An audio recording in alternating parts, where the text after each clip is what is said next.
Happy கேரின் வணக்கம். பாதாம், முந்திரி பருப்பு, வால்நட், பிஸ்தா, நிலக்கடலை, பொட்டுக்கடலை, எள்ளு, அப்புறம் உலர்ந்த திராட்சை இதெல்லாம் மட்டும் வச்சு சூப்பராக டேஸ்டியாக ஒரு லட்டு எல்லாத்துக்கும் பிடிச்ச மாதிரி எப்படி பண்ணலான்னு பார்க்கலாமா? நீங்கள் முதல்ல எல்லா ட்ரை ஃப்ரூட்ஸையும் வறுத்து தனியாக வச்சுக்கோங்க. அப்புறம் பொட்டுக்கடலை, நிலக்கடலை, எள்ளு வறுத்து வச்சுக்கோங்க.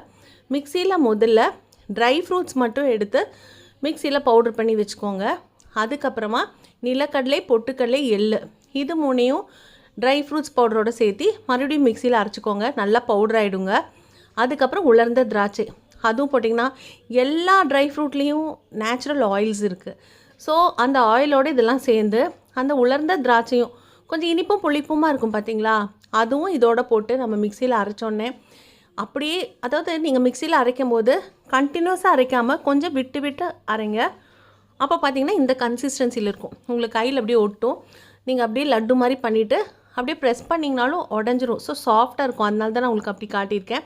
ஸோ இந்த மாதிரி நீங்கள் நம்மளோட கை சூட்லேயே இந்த லட்டை நீங்கள், ஏன்னா எல்லாமே நம்ம வறுத்துட்டோம், அப்புறம் மிக்சியில் அரைச்சிட்டோம். ஸோ நம்ம கை சூட்லேயே இந்த லட்டை நீங்கள் பிடிச்சு வைக்கலாம். இதில் வெல்லமோ சர்க்கரையோ நெய்யோ நான் எதுவுமே சேர்க்கலாங்க. ஸோ நீங்களும் இதே மாதிரி செஞ்சு பாருங்கள். ஆரோக்கியமாக எல்லாருமே இந்தமாரி செஞ்சு சாப்பிட்டு பாருங்கள். ரொம்ப நன்றி, வணக்கம்.